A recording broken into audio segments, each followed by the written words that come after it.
O Ciência Sem Limites está no ar. O assunto de hoje é prototipagem e manufatura rápida. O Ciência Sem Limites tem o objetivo de mostrar e demonstrar pesquisas e pesquisadores da Unesp. No programa de hoje, ao meu lado, está o professor doutor Osmar Vicente Rodrigues, do Departamento de Design da Faculdade de Arquitetura, Artes e Comunicação. Bem-vindo ao Ciência Sem Limites, professor. Obrigado, João. Satisfação estar aqui, muito obrigado. Professor Osmar, ele é coordenador do CADEP, que é o Centro Avançado de Desenvolvimento de Produtos, que é o tema da pesquisa que nós vamos conversar ao longo do Ciência Sem Limites de hoje. Professor, nós gostaríamos de saber um pouco sobre a sua formação acadêmica. Ok.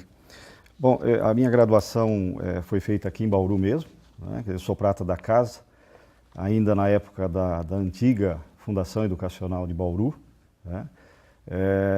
Depois eu fui para Florianópolis, na Universidade Federal de Santa Catarina, onde eu fiz o meu mestrado em Engenharia de Produto, e já com uma estreita ligação sempre, o tempo todo, né? Quer dizer, na formação, entre a área automotiva, né? Quer dizer, veículos, e a parte de modelos e protótipos, né? Quer dizer, o tempo todo, a minha área de pesquisa e atuação esteve voltada para esses dois segmentos. E depois disso eu fui para a Inglaterra, onde eu fiquei 4 anos desenvolvendo um doutorado em design de veículo, que ainda é, né, quer dizer, o único programa de doutorado no mundo nessa área, onde eu fiz também o meu trabalho, obviamente, voltado para a área de veículos. Agora, nós estamos falando que o senhor pertence ao departamento de design. O que é o design? Design é uma atividade do conhecimento integralmente voltada para o desenvolvimento de produto, né? Mas que, diferentemente do que a maioria das pessoas imagina, que ele esteja voltado só aos aspectos estéticos, né, quer dizer, desse produto, é uma disciplina que ela leva em consideração, por exemplo, aspectos de funcionalidade, ergonomia, né, quer dizer, a relação do homem com esse produto, aspectos, inclusive, de manutenibilidade, né? Quer dizer, como a manutenção desse produto vai ser dada num determinado momento, quando ele precisar de algum reparo. Hoje, com a questão da sustentabilidade, inclusive o descarte, como esse produto vai ser descartado, né? Quer dizer, no final. E mais do que isso, né? Quer dizer, hoje questões diretamente ligadas a materiais e a própria produção, no sentido de otimizar sempre, né? Quer dizer, o uso menor e mais responsável, né? Quer dizer, de materiais, gerando menos resíduos, economizando energia e por aí afora. Então, nós temos duas habilitações diferentes, né? Dentro do design, o design de produto e o design gráfico, né? Quer dizer, a minha área é o design de produto, então tudo que é produzido em série e industrialmente depende da atividade do design de produto, seja de uma agulha ou um avião a jato. O senhor falou numa coisa que talvez quem esteja em casa pode ter passado desapercebido, mas é de extrema importância. O senhor falou uma palavra, ergonomia. Uhum. Ergonomia o que é? É o objeto se adaptar às condições humaas ou vice-versa? Não. Ou nenhuma das duas? Não, na verdade é justamente isso, né? Quer dizer, como o produto é algo projetado, tá certo? Quer dizer, é ele que deve se adaptar à condição humana e não o contrário, tá?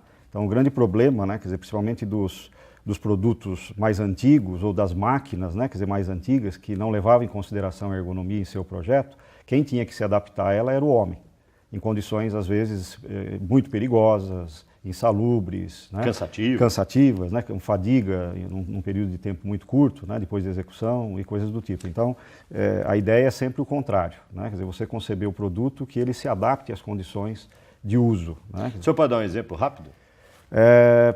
Acho que empunhaduras, né, por exemplo, alcances de comando dentro aproveitando, né, automóvel, que é a minha área de atuação, dificilmente, né, quer dizer, o motorista comum percebe esse tipo de coisa, mas os comandos todos no painel, se eles estiverem ao alcance, ele vai ter que deslocar menos os músculos das costas para tirá-lo do encosto do banco, né, quer dizer, para alcançar. Isso significa uma fadiga, né, quer dizer, muito menor depois de um certo tempo.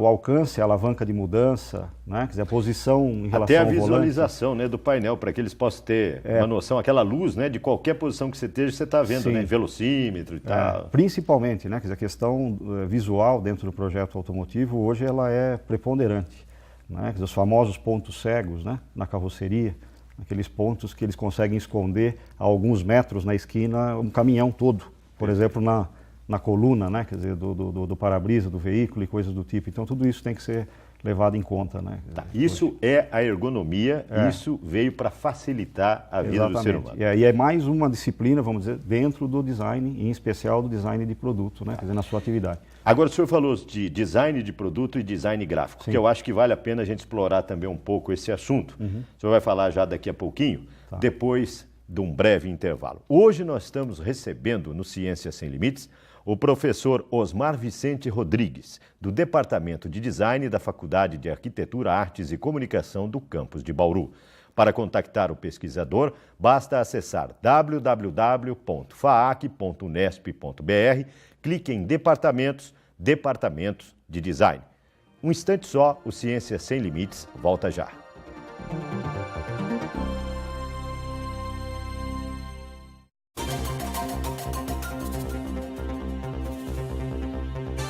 Ciência Sem Limites está de volta. O objetivo é mostrar, demonstrar, conversar e explicar os trabalhos desenvolvidos por pesquisadores da Unesp. Ao meu lado, o professor Dr. Osmar Vicente Rodrigues, do Departamento de Design. Ele fala para a gente agora, no início deste bloco, sobre design de produto e design gráfico. O senhor pode dar exemplo dessas duas vertentes da profissão do design? Claro. Um exemplo acho que interessante para linkar as duas, né? Quer dizer, num único produto, com a presença de design de produto e design gráfico, é a embalagem. Tá? Então, o desenvolvimento conceitual da embalagem, né? Quer dizer, o que ela vai acondicionar, como ela vai acondicionar, em que condições ela vai fazer isso, né? A estruturação dessa embalagem, pensando numa embalagem maior, porque aquilo que a gente vê na prateleira, o telespectador talvez não saiba, né? Quer dizer, mas ele é simplesmente um pedaço, né, quer dizer, de muitas outras embalagens que são necessárias dentro do processo até chegar. E de pesquisa também, né? De pesquisa também. Porque às vezes, só para que o telespectador, o pessoal que está em casa, tenha uma noção, às vezes eu fico imaginando, o senhor pode até me corrigir se eu estiver errado, tem determinadas embalagens que a gente, na nossa idade, tem dificuldade de abrir. Eu fico imaginando a minha avó, com 94 anos, tentando abrir determinadas embalagens, que necessita de força. Não houve pesquisa para desenvolver isso? Hoje o que acontece, né, quer dizer, que em muitos casos, algumas situações mais técnicas, elas vêm meio que pronta de cima para baixo pelas multinacionais, né? Então, em alguns casos, não há espaço para intervenção local, que a gente chama, né, quer dizer, de tropicalização, para que aquilo se adeque à condição, por exemplo, do nosso país ou da nossa população, né? Então, na Europa hoje existe uma preocupação muito grande em cima disso que você está dizendo. Por quê? Por conta do aumento da população na terceira idade.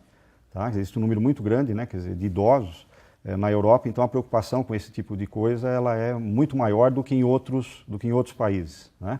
Mas sem sombra de dúvida que o design tem uma preocupação incansável com esse tipo de preocupação, né, o tempo todo. E o design gráfico? Seria justamente a parte gráfica que nós vemos na embalagem. Nós podemos dar o exemplo, então, aqui, a nossa TV Unesp, todas essas chamadas, vinhetas, logomarcas de programas. Exatamente, tudo isso é trabalho do design gráfico, né? Quer dizer, antigamente falava-se programador visual, que hoje é o designer gráfico, né? Essa é a atividade dele. Perfeito. E hoje, como é que está o ensino de graduação na FAAC, que é a Faculdade de Arquitetura, Artes e Comunicação, do design? É o único curso, acho que gratuito do interior ou não? Sim, ainda é, né? Quer dizer, o único aqui no interior do estado. O curso de Bauru ele tem uma peculiaridade que é a tradição dele, né? Quer dizer, o curso de Bauru, ele como curso na época desenho industrial, né? Quer dizer, depois ele passou para design, ele existe desde 75. Né? Quer dizer, então, que era o antigo programador visual. Exatamente. Projeto de produto. Isso. Então, ele é hoje, né, quer dizer, um dos cursos mais antigos no Brasil. Né? Isso significa, né, quer dizer, uma responsabilidade muito grande, já há muito tempo, por parte dos docentes, por parte dos dirigentes, né, quer dizer, do curso, coordenadores e tudo mais, porque ele se tornou referência, né, quer dizer, como houve um boom, uma explosão, né, quer dizer, em termos de abertura de novos cursos, particularmente nos últimos 10 anos, porque em função da abertura de mercado em 1990, né, até então ele estava de certa forma um pouco adormecido, ele ganhou muita força com a abertura de mercado, então obviamente muitos cursos novos chegaram.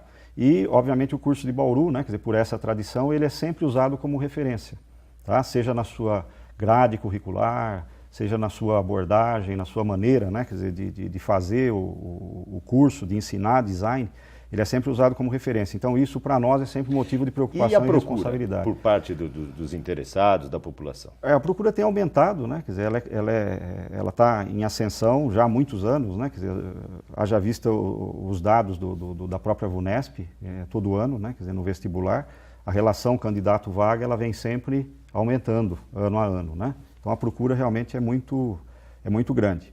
Em alguns casos, outro aspecto interessante do nosso curso é que alunos, né, quer dizer, têm prestado o vestibular já focando alguma área específica dentro do curso, tá? Quer dizer, antes mesmo de... Quer dizer, e o mercado de trabalho está extremamente aberto, né? Sim.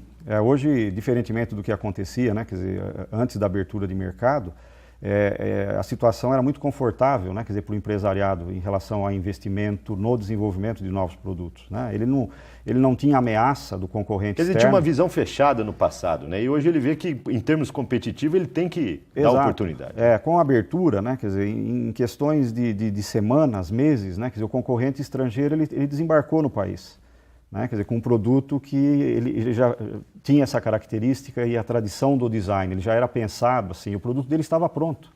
Enquanto, né, quer dizer, em muitos casos, né, quer dizer, da nossa indústria, que ele precisou de muitos anos para poder chegar no mesmo nível, né? Então, nós tivemos realmente um grande ganho com a abertura de mercado na nossa área, né? Perfeito. O assunto hoje é prototipagem e manufatura rápida.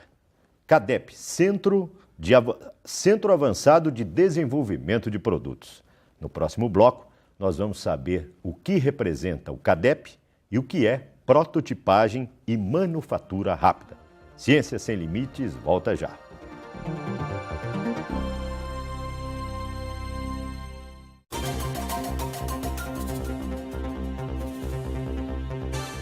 O Ciência Sem Limites está de volta. Hoje recebendo o professor doutor Osmar Vicente Rodrigues, do Departamento de Design, coordenador do CADEP, Centro Avançado de Desenvolvimento de Produtos. Como eu disse no bloco anterior, deixa eu dar uma explicação sobre o CADEP. Uhum. Bom, o CADEP, ele apesar de ser jovem, né, quer dizer, ele acabou de ser inaugurado em novembro passado. Ele é um projeto de 4 anos, né, quer dizer, a primeira linha desse projeto foi escrita em janeiro de 2009. Eu e o professor Francisco de Alencar, que somos os dois professores ligados à área de modelos e protótipos dentro do departamento, né, quer dizer, já desde sempre, né, quer dizer, estamos lá há 25 anos mexendo com isso. Analisamos, né, quer dizer, com calma, por 15 anos, o comportamento da prototipagem rápida na indústria e na academia, no Brasil e no exterior. Então, apesar de novo, é importante que se diga, né, quer dizer, que ele é, na verdade, o resultado, né, quer dizer, de um amadurecimento de 15 anos de trabalho, observando como isso estava acontecendo. Né, quer Mas dizer, qual o tipo de observação que realizaram? Por exemplo, qual o impacto que essas novas tecnologias, né, quer dizer, causariam, tanto no ensino, tá certo? Quer dizer, na graduação, no pós-graduação, que tipo de interferência isso causaria no processo de desenvolvimento de produto, da forma como tradicionalmente ele vinha sendo feito, e principalmente, né, quer dizer, que impacto isso causaria para a indústria. Isso seria prototipagem rápida? Bom, a prototipagem, né, quer dizer, já para a gente esclarecer, ele é um nome genérico que designa, né, que todo tipo de processo de construção de um protótipo, né, de forma digital, camada por camada. Nós estamos vendo algumas imagens agora de uma fresa ali, de uma máquina fresando uma miniatura de um carro, é isso? Isso, a fresadora, né, quer dizer, ela ainda não entra no bloco de prototipagem rápida, né, quer dizer, na verdade, para nós lá, essa ferramenta, ela é de apoio. Eu vou explicar logo na sequência, né, quer dizer, que ela é uma das razões, vamos dizer assim, ou ineditismo do CADEP, né. Mas no caso da fresadora em particular, o que você está vendo, né, o telespectador está vendo, é a usinagem, né, quer dizer, da carroceria de um automóvel em escala, e ele vai ser usado internamente, né, quer dizer, para compor junto com uma casca o negativo que já foi feito desse mesmo automóvel. E isso que nós estamos vendo aqui, né, quer dizer, ele vai permitir que nós tenhamos apenas uma parede, uma espessura, né, quer dizer, dessa carroceria, desse carro, que nesse caso aqui não é um protótipo, mas é uma miniatura. E tá? qual que é o objetivo? Bom, o objetivo maior, né, quer dizer, da prototipagem rápida é, em primeiro lugar, né, quer dizer, você reduz o tempo, né, e muito, na confecção do só para o modelo. telespectador ter uma noção, antigamente as pessoas tinham que fazer isso aí à mão, era um trabalho artesanal, professor? Sim, plenamente, né, quer dizer, e ainda é, né, quer dizer, em alguns casos, em muitos casos, não há espaço para prototipagem rápida ou não há viabilidade econômica, né, quer dizer, para a aplicação da prototipagem rápida, então muita coisa ainda é feito à mão, né, quer dizer, como sempre foi feito tradicionalmente. Então, o que acontece? Como ele depende de um sólido, né, quer dizer, que foi executado no computador, um desenho que foi feito no computador, nós transformamos isso numa linguagem de máquina que essa máquina entende, que é a linguagem STL, a extensão STL, e a partir daí o software da máquina, ele literalmente fatia, né, o sólido, que é esse desenho, em camadas, que variam de acordo com o operador, mas que normalmente fica em torno da espessura de uma folha de papel. Tá? E aí ele vai cortando, como ele fatiou, ele pega as seções, né, quer dizer, e vai construir cada uma dessas camadas de acordo com a seção daquele momento na peça. Então, de baixo para cima, a peça vem nascendo pouco a pouco, camada por camada. Por isso que as tecnologias são conhecidas por aditivas, porque ao contrário do que tradicionalmente a gente tem nos processos de produção, que são ou por remoção, a gente coloca um bloco de material no torno, por exemplo, né, e vai remover o material. Usinando, né? É o exemplo, inclusive, da fresadora, usinando lá o carrinho, né? Tá. Ou por fusão, né? A gente, no caso da fundição, por exemplo, né? Quer dizer, a gente, a partir de um molde, colocar lá o metal ou o aço, né? Quer dizer, em estado líquido para poder obter a peça. Então, ao contrário desses, essa é por adição, por isso que elas são conhecidas por aditivas. Então, eu vou acrescentando o material, né? Quer dizer, camada por camada, até a obtenção do objeto. No caso todo. do objeto com o gesso ali, da construção dele, camada por camada, né? Isso. Dentro da prototipagem rápida, nós temos as tecnologias baseadas em diferentes substratos ou insumos, né? Então, nós temos a do pó, que é essa que o telespectador está vendo, né? Quer dizer, que ela trabalha com material similar ao gesso, pode-se dizer assim, tá? Então, ela... E que constrói por camada também. Também né? camada por camada, e eu acho que ele é muito interessante para o telespectador entender, porque o conceito é exatamente o mesmo de uma impressora no papel. Tanto é que ela usa, inclusive, cabeças de impressão da própria HP, tá certo? E o que ela faz? Ao invés de ela imprimir a tinta no papel, ela imprime um aglutinante no gesso, naquela camada que eu quero, que é mais ou menos a espessura de papel. Então o aglutinante vem, deposita o material só naquela região que interessa para aquela camada, a máquina me coloca mais uma camada de gesso, né, mais uma camada de aglutinante e assim sucessivamente até construir a peça toda. Então essa é a do gesso e também nós temos a tecnologia baseada na resina, que é uma resina plástica com 85% das características do ABS, e ela faz a mesma coisa, só que ao invés de botar um aglutinante sobre o material, no caso lá o gesso, na outra tecnologia, essa é uma resina que é polimerizável. Então ela recebe uma luz UV exatamente na região que interessa, né? Quer dizer, quando a máquina ela separa, né? Quer dizer, esse layer cria a próxima camada que ele deve fazer, o software constrói uma máscara, né? Quer dizer, protegendo o tanque da máquina na região que não interessa a luz, ou seja, o endurecimento. E ele deixa vazado exatamente a região onde a luz vai bater e vai polimerizar, vai endurecer o material naquela região. Perfeito. Prototipagem rápida e manufatura é o assunto de hoje no Ciência Sem Limites. Professor Osmar Vicente Rodrigues, vamos fazer um breve intervalo e ele vai explicar para a gente no próximo bloco.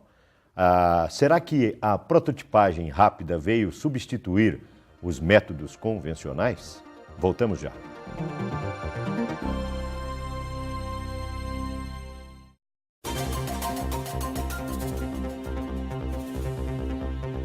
Ciência Sem Limites está de volta.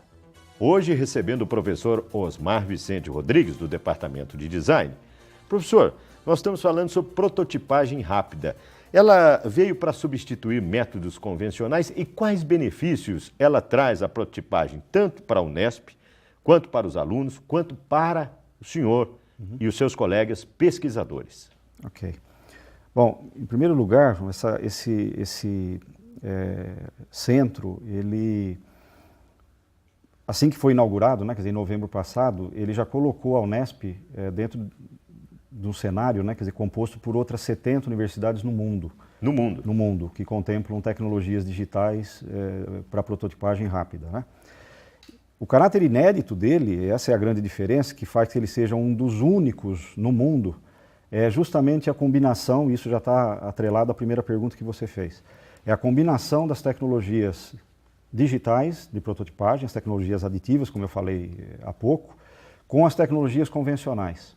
Tá? Porque o que aconteceu, mesmo isso observando nos 15 anos, né, quer dizer, de trabalho que nós fizemos, aqueles que migraram do convencional para a aditiva, para a prototipagem rápida, simplesmente deixaram de lado a convencional.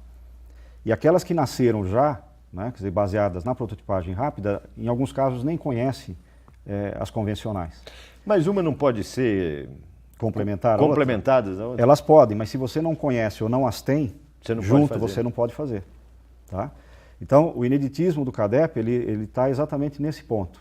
Tá? Por isso que lá dentro do laboratório, você teve a oportunidade de ver máquinas diferentes, além das máquinas aditivas de prototipagem rápida.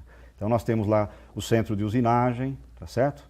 Que ele faz o quê? Né? Ele pode obter moldes, diretamente da usinagem, obter moldes que vão para a máquina de injeção de poliuretano, por exemplo. Então, rapidamente, só para o telespectador ter uma noção da importância do CADEP, a produção de moldes, ele vai ser usado em quê? Um exemplo prático, por exemplo, a Sorri aqui de Bauru pode utilizar esses moldes para desenvolver uma prótese? Pode, porque um aspecto bastante positivo da prototipagem rápida, né, além de poder obter geometrias que são difíceis ou às vezes até impossíveis de serem obtidas por outros processos, né, ela permite você ter condições de fazer um único objeto. E ver se ele vai se adaptar, se ele vai ser funcional, se ele vai ser operacional. Exatamente. Tá? Então não há necessidade de se fazer um molde para produzir, né, quer dizer, uma quantidade, ou mesmo fazendo uma peça, você depende de uma ferramenta, você depende de um molde. Nesse caso, como ele nasce, né, quer dizer, camada por camada, tá? Quer dizer, não há essa necessidade. Eu consigo ter o produto pronto a partir de um desenho no computador sem depender de uma ferramenta, eu não dependo de um molde. E os alunos de graduação e pós-graduação com o CADEP? Quais os benefícios? Bom, em primeiro lugar, né, quer dizer, eles têm acesso a uma tecnologia de ponta, né, quer dizer, de última geração, que poucas escolas, né, quer dizer, como eu disse, né, são só 70 escolas no mundo que têm esse tipo de recurso. Então, para eles é um ganho muito grande, né, quer dizer, porque a liberdade, e isso já ficou claro nos TCCs do ano passado, a liberdade de criação, né, quer dizer, em relação a, de novo, geometrias que antes eram difíceis, né, quer dizer, de serem produzidas em outros métodos, né? Você tem economia de material, tá? Você não tem geração de rebarba. Poluição. Né? Exato, menos energia, você não precisa usar um molde, você não depende de uma ferramenta, né? Quer dizer, você só depende de um arquivo CAD que saiu do computador e a partir disso, né, quer dizer, o laboratório vai transformar isso num objeto. O assunto é vasto e extremamente importante. Tem algum outro ponto que nós não enfocamos que o senhor gostaria de destacar, professor? Eu acho que o aspecto importante, né, maior ali é a pesquisa, né? Porque esse laboratório é um laboratório multi e transdisciplinar, né? Então, vários outros campi, né, quer dizer, outros colegas já vêm acompanhando a evolução do trabalho para o nascimento do CADEP, né? Quer dizer, dentre eles a própria Faculdade de Medicina de Botucatu, tá? Porque em alguns casos já se paga para fazer esse serviço fora da Unesp, porque a gente pode produzir partes do corpo, inclusive, a partir da prototipagem rápida. Maravilha, hein, professor? Tá? Professor, o assunto é vasto, é extremamente importante, mas nós sabemos que uma das suas linhas de pesquisa também é o automobilismo. Nós já vamos deixar o convite aqui em aberto para que o senhor venha numa próxima oportunidade falar sobre automobilismo, desenvolvimento de novas carrocerias, aerodinâmica e tudo mais, né, professor? Será um prazer. Prazer imenso tê-lo hoje aqui no Ciência Sem Limites, viu? Infelizmente o tempo é curto. Prazer é todo meu. Obrigado pela oportunidade. Hoje, o Ciências Sem Limites recebeu a visita do professor Dr. Osmar Vicente Rodrigues. Ele é o coordenador do Centro Avançado de Desenvolvimento de Produtos, o CADEP, que pertence à Faculdade de Arquitetura, Artes e Comunicação do campus de Bauru. Se você gostou, se você quer falar, se você quer contactar o professor Osmar, acesse www.faac.unesp.br, clique em Departamentos, Departamento de Design. Lá você encontra os telefones e o e-mail do professor Osmar Vicente Rodrigues.